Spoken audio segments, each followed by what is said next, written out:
বাংলাদেশের cutter master আবারও বিশ্বমঞ্চে। ইংল্যান্ডের ফ্র্যাঞ্চাইজি টুর্নামেন্ট দ্য 100-এ এবার জায়গা করে নিয়েছেন বাংলাদেশের তারকা পেসার মোস্তাফিজুর রহমান। প্রথমবারের মতো এই লিগে খেলতে যাচ্ছেন কোনো বাংলাদেশি ক্রিকেটার।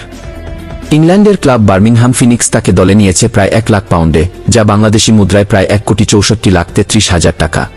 লন্ডনে অনুষ্ঠিত নিলামের তৃতীয় ও শেষ ধাপে মোস্তাফিজের নাম ওঠে। তার জন্য একমাত্র বিট করে বার্মিংহাম ফিনিক্সই, ফলে সহজেই দলে ভিড়ায় তারা 30 বছর বয়সী এই কাটার মাস্টারকে।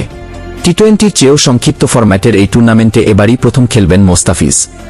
আন্তর্জাতিক ও ফ্র্যাঞ্চাইজি ক্রিকেটে তার কাটার ও বৈচিত্র্যময় বোলিংয়ের জন্য সবসময় চাহিদা থাকে।